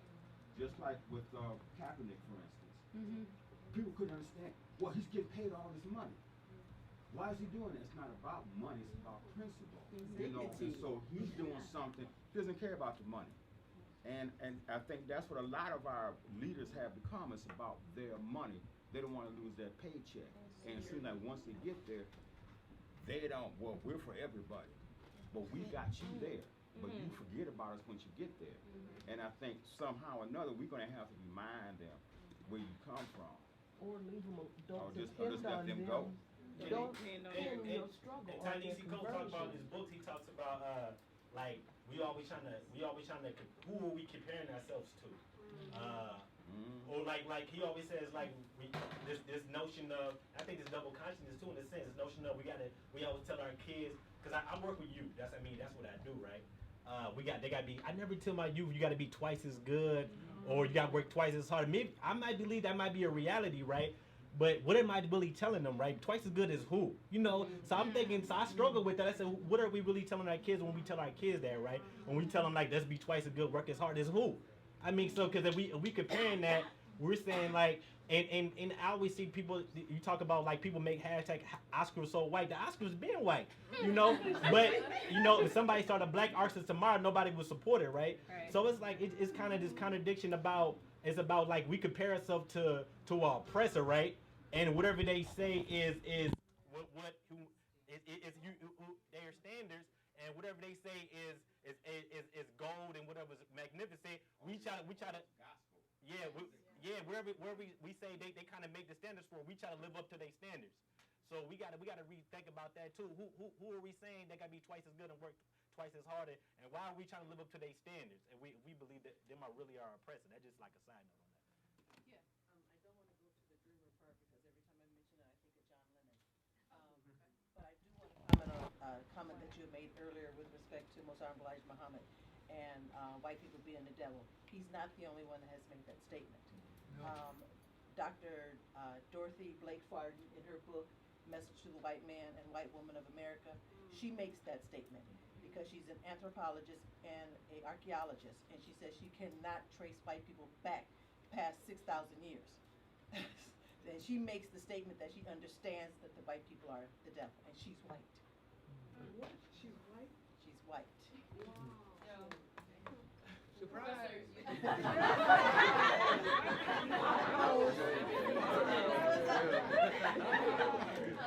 Besides the point, that shouldn't excite us, though. No, but it's just the fact that most people don't want to believe, or you'll say the Nation of Islam, or Master Farah Muhammad, or Elijah Muhammad, and then you, just like in other situations, you shut everybody down, right? Because that was what he practiced, and we have to be aware that he's not the only person that said that, but he is one of the only people that said, as a nation, we can rise. He helped to develop your stores, your bakeries, your cleaners, to bring back the to bring back the community as a whole. And in reparations too, Right, he so we said, can support he ourselves. give us, since you don't want to kind of put us integrated into society, give us 12 or 13 southern states or something by itself with some land and some other stuff. I think we gotta, You know, and it may be extremist on one end, but I was given us not so much for brevity, but so that since we are researching, this is something that you can research. Because one thing Most Honorable Elijah Muhammad says that I do believe in and stand on my square on. The reward is to the researcher. And since we've been talking about James Baldwin too, like if you haven't read his book, The Fire Next Time, there's a really good part in there where he talks about his experience meeting Elijah Muhammad and what that experience was like. But we'll go to Elder and then GIU. Go ahead. Well, I'm glad you brought that up. I've always thought of what Elijah Muhammad said is I always accepted it as a metaphor. That's what quite people are the devil in the sense of behaving like the devil, and the people who are victimized by his behavior don't know why he's doing that. The devil does that because he's the devil. There's no explanation for it. So as a metaphor, but I don't believe that the white man is the devil. I can't give that up because that means he's supernatural. I don't think he's a negative God. You know, like God is supernatural, nothing else for anybody. But the thing I wanted to really hone in on, because this has been good for me, educational experience, where you guys are taking this stuff about the dream. I understood Martin Luther King's dream was transcendent. To be honest, he called it beloved community, which that transcends what you call the American dream, which is the dream about acquisition and materialism and that kind of thing. That's what the dream is for everybody. And he argued for a kind of moral stance, I think, where people will be able to live together without having to live a life. You don't have to be like you. You know, that's nature that made us this way. That's what King was talking about when he said beloved community. He's talking about a human community. Humanity transcends that. Human beings, you have affinity for one another. You don't have to be like you. I don't have to look like you. And some of that has happened in spite of white supremacy. There's been strong interpersonal relationship between black and white people since time immemorial. In the South, my mother's best friend until we reached the teenage years, I wasn't alive then, was a little white girl named Polly. One of my best grandmothers, who was the love of my life, best friends as far as I could understand. I was a sub-teenager then. In the deep, deep South, I was raised in Florida and Georgia. You can't go any deeper south than that. You can't go, that's the deep South.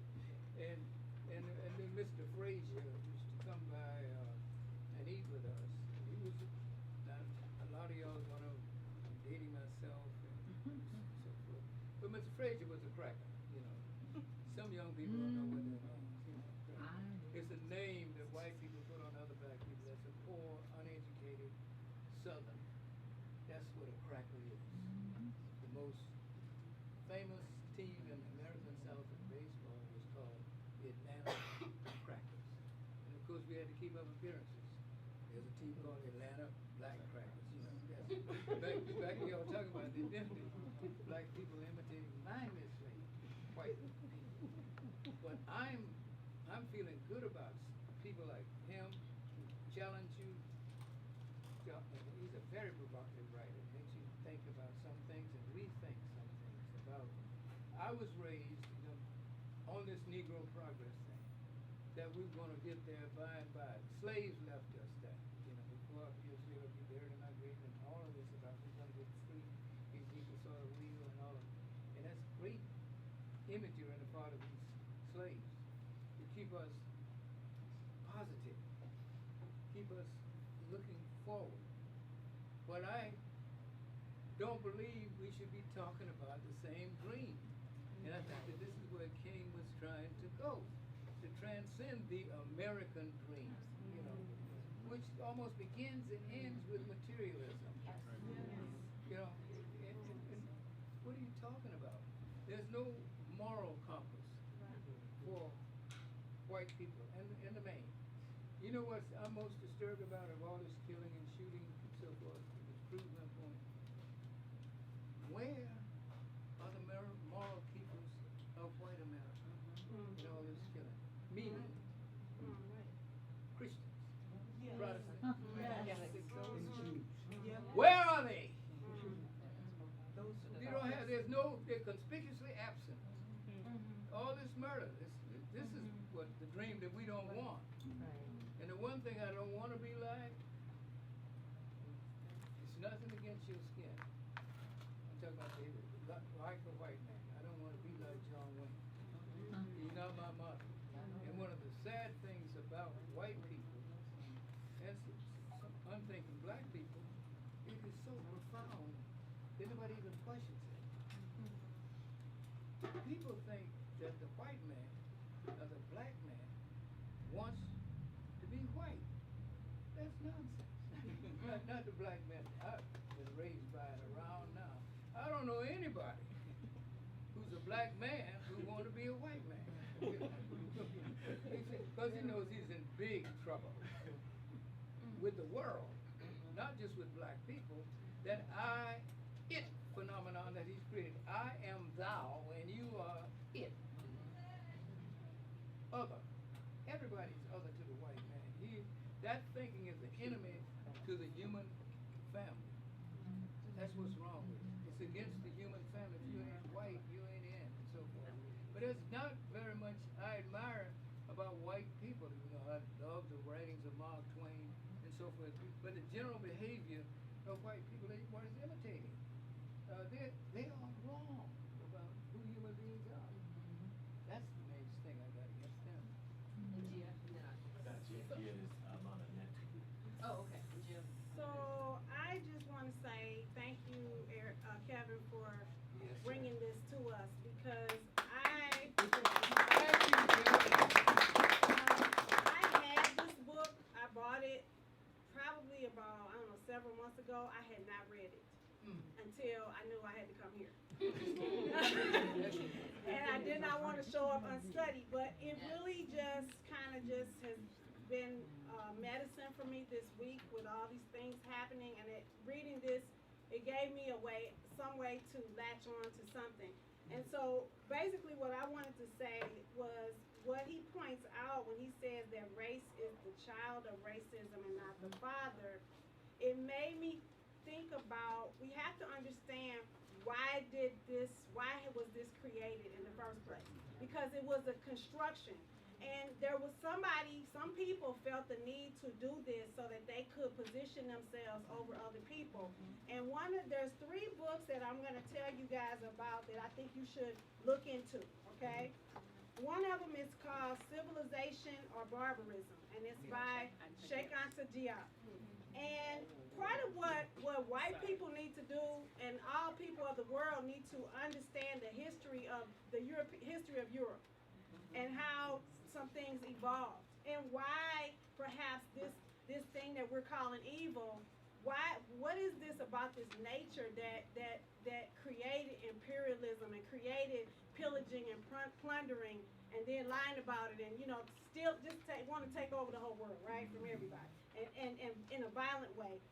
There's also a book called The Iceman Inheritance, which is actually that's old, and it's written by a white guy who talks about the lack that was in Europe and why and how the mindset of lack, and in everywhere in the world where there's plenty and there's fertileness and there's food, and when how this sort of mindset kind of developed. The Iceman Inheritance. And then the other book is called White Over Black by Winthrop Jordan. It's a classic, and he traces the idea of race and how we got this superior, that whiteness is superior to everything else. And it talks about the formation of that ideology, particularly from the British standpoint. And so those are 3 books, you know, they give you different things, but I think we really need to understand this mindset and how this stuff was created, and that it's simply an idea that was created to facilitate, you know, somebody else's gain and power. And then the last quote that really struck me from his book is where he talks about that we have this national sin of plunder, and the only thing worse than that is the national sin of lying.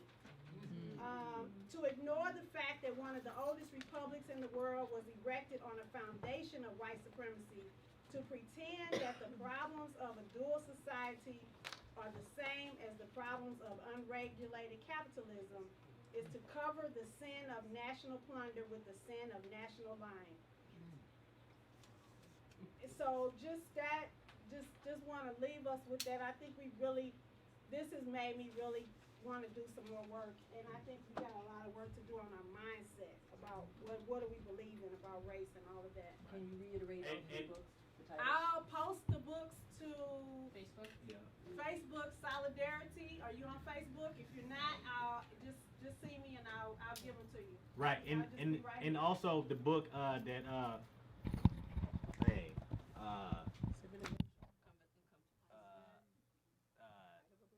you were talking about Randall Robinson about the debt. Yeah, the debt. Randall Robinson, the debt. Where he talks about reparation in the book, The Debt. That's another one too. He talks about how reparation shouldn't be given monetary form, but in a different type of form. So that's another book too, The Debt. Okay, so we have a few more people who are there, right there. I'm on that too, right yeah. here. That's And we're probably. gonna finish out here. Yeah. Go ahead. I was actually gonna say a lot of what is it India? What she just said.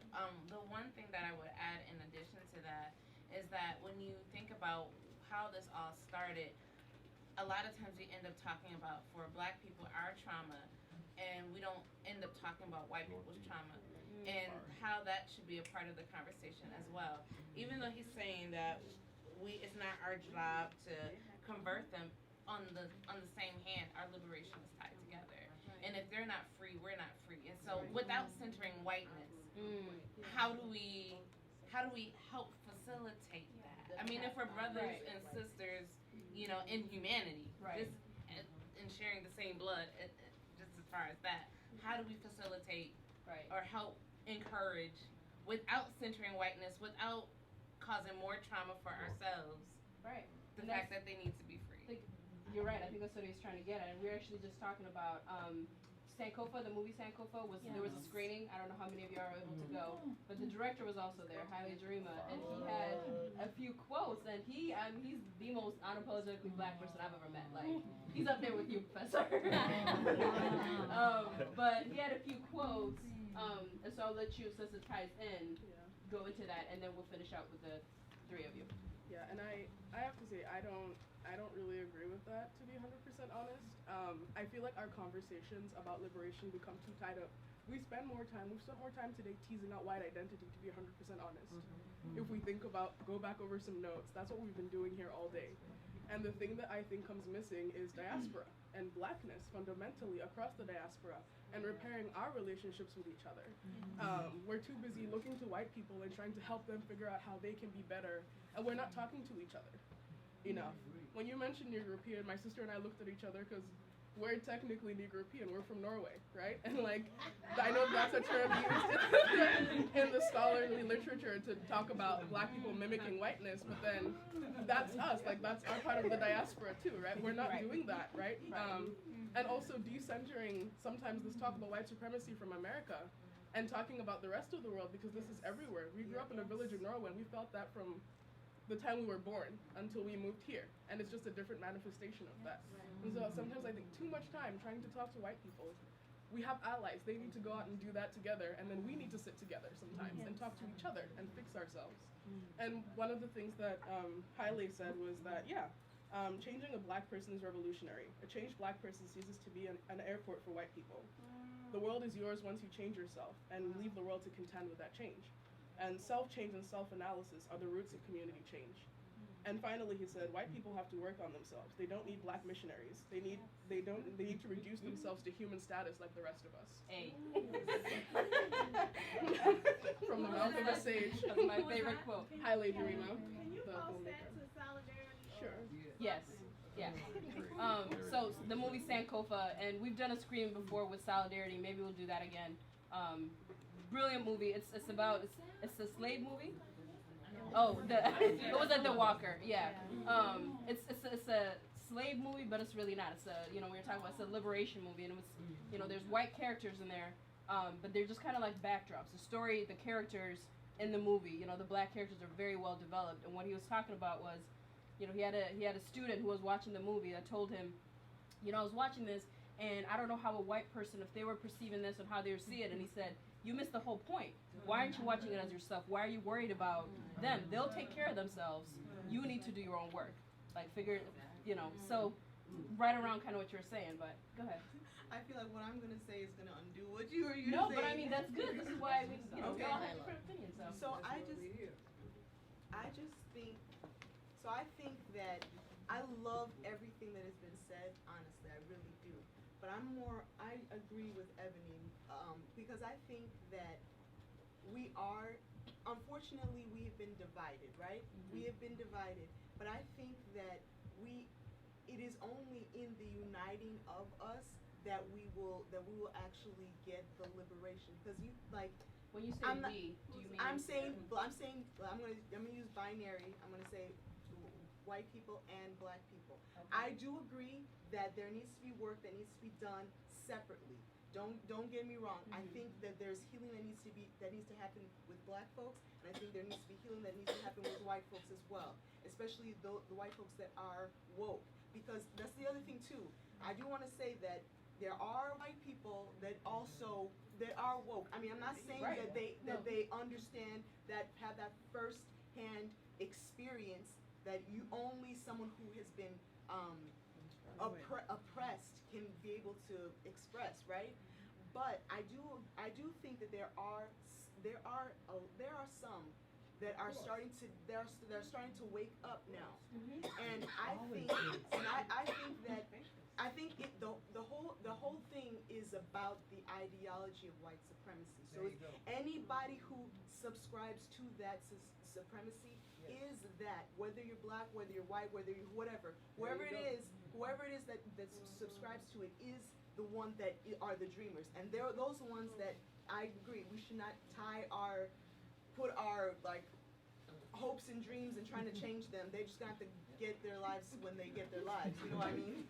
But no, I mean I think but I I'm agree. But I'm just saying that I think that both can happen. Right. Because I do think that we're all human, right? Right. And I think that if in order to dismantle such a system, we have to have people coming together actually making this work. Mm-hmm. Okay.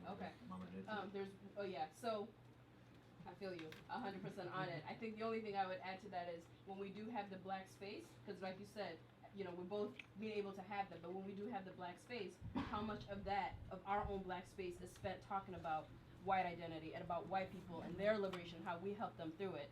And so I think, I definitely agree with what you said, is like knowing what these spaces and places are. Hold on, Rob. We're going to do here. Before we leave, before we get the last two,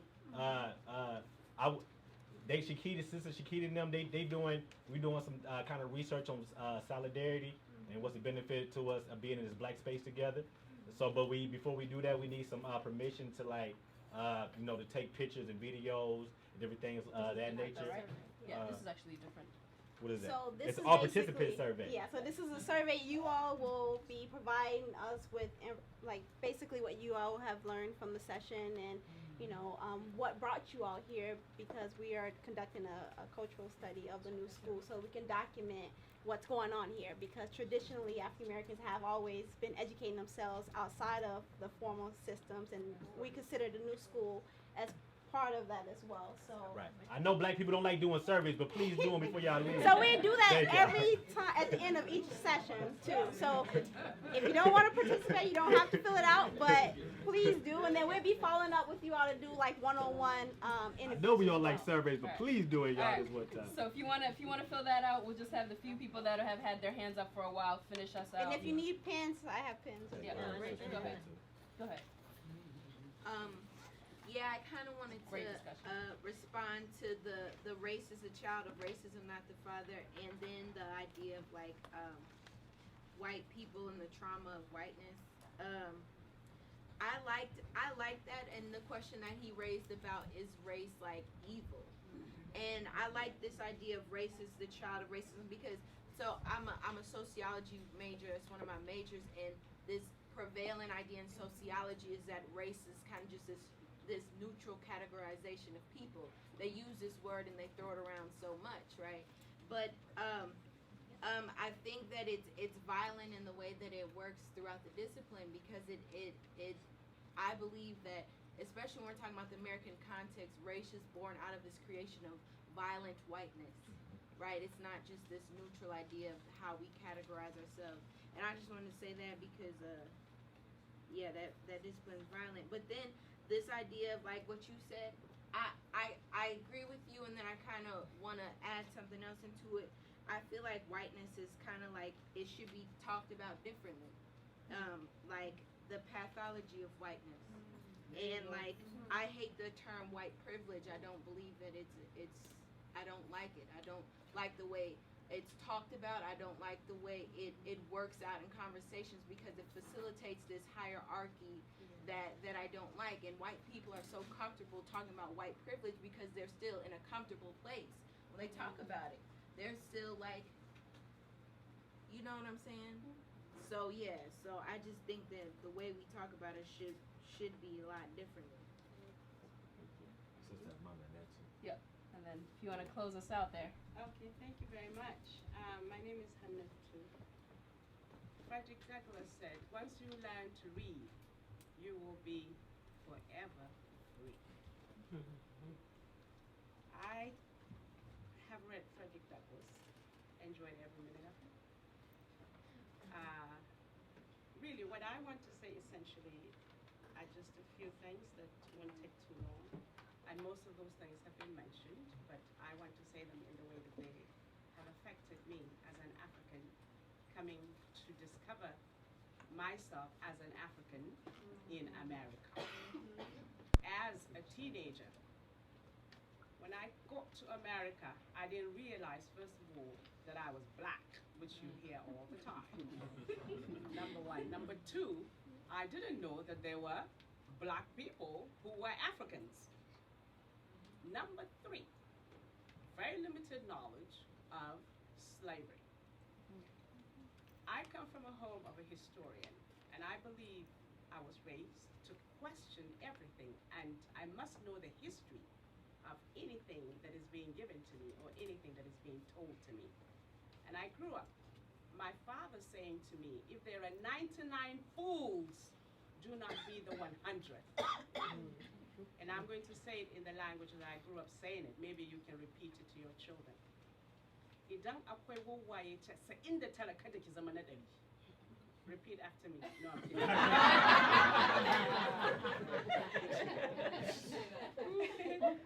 So for me, seeing the African Americans that I saw in Hollywood, by the way, would you imagine an African girl in Hollywood? Never knew Hollywood. Never really heard of Hollywood. I just got a scholarship to come to school. So imagine the depth of awakening that I got arriving in Hollywood. I discovered Africans who didn't know me, I didn't know them. As a matter of fact, I had never watched Roots, but someone looked at me on the bus because I was looking at them and thinking that I left them in Jos. I left them at home. Why are they here, and how come no one told me they were here? So I really looked into the eyes of every black person that I saw. I knew your name, I know your families, I know everyone. And I would always say Sanu. I say Sanu a lot, and I still say Sanu, Brother Brian. I say Sanu all the time. That's the Hausa greeting that we say anywhere and everywhere. And this guy looked at me and called me Kunte Kinte. It didn't matter to me at all. I was just simply happy that he spoke back to me. And I later discovered the story of roots. Anyway, like I said, I discovered my Africa in America. And the only way I did it is through reading the history of Africans in America. I brought myself to the library and I asked questions. I looked for African people who wore African clothes. And I would ask them, where did you buy this? I took the bus from Hollywood to Inglewood to Watts. Wherever black people went, I went with them. And I asked them questions. I begged them to tell me their stories. And that's how I discovered the history of slavery in America. But not only that, I discovered Africa only because I read the stories, the histories, the books that African Americans wrote. I would have never become an African if I hadn't come to this country and read African American books. Period. I don't care what anybody told me. If I had lived back in Nigeria, I probably would not be speaking Hausa any longer. My children would not be speaking Hausa. But because I studied the atrocities of slavery, which merged along with colonialism and imperialism and all that, I knew better not to teach my children their African language. Yes, here in America, and all of you who know me know that. They speak and write Hausa as fluently as they do French and English. And so I'm saying, and I also discovered that the liberation of Africa, the independence of Africa came from Africans in America who themselves didn't even have any human rights. Excuse me. Do you hear me? When I meet Africans and they say to me, oh, those black Americans, those black people, I look at them and say, they're your motherfucking brothers.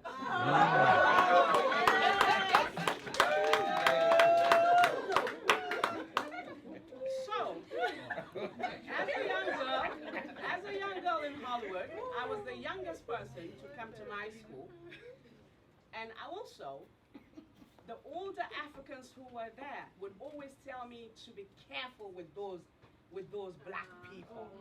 So at first, in the first few months, walking on Hollywood Boulevard and seeing brothers in their swags and hands in their pockets, they're coming this way, I'm running that way. But after a while, I was in love with every single one of them. I didn't care if they were coming from UCLA or the jail. I loved them all. They had class. They looked good. So I woke up one day in the middle of the night after hearing so many things from my African brothers and sisters telling me to stay away from those black people. And I really did. I woke up in the middle of the night and I looked at myself. I turned on and I said, wait a minute, they're black just like I am. Why is this? But the source of all of that, we do know, is from the white man, because I was told the same thing at the embassy. Be careful with those black Americans. So I'm telling you, young people in the universities, there is no such thing as Black Students Union and Africa Union. It's one. It's called Pan-Africanism. And lastly, I'm going to say it this way. It is because of Pan-Africanism that Organization of African Unity came out. It is on the backs of those Africans who suffered in the West, in the Western world, that Africa was able to have a voice. And we have so much history together. I don't want young people today, I do not want your children to write a book like Ta-Nehisi Coates for his children. When I read James Baldwin, I felt he spoke to me. I corrected it in my children. So it is our fault, those of us who are raising our children today, if we do not give our children the absolute full history of our history, so that your children do not write a book like Between the World and Me. Enough. Thank you. And if you want to talk some more about all of this Pan-Africanism and unity and so on and so forth, those are the places that we need Africa today. Tomorrow, the son of Jackie Robinson is going to be at Books for Africa, quote unquote. I spoke to him yesterday.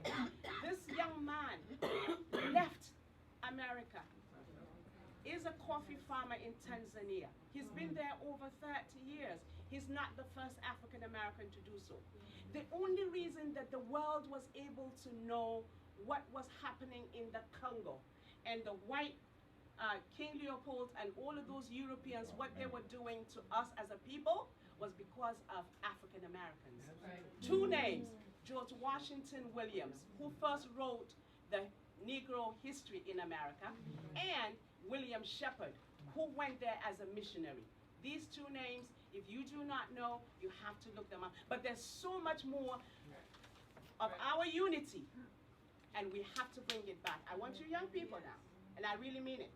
You cannot buy into consumerism. All this Facebook nonsense, quit. You have too much work to do.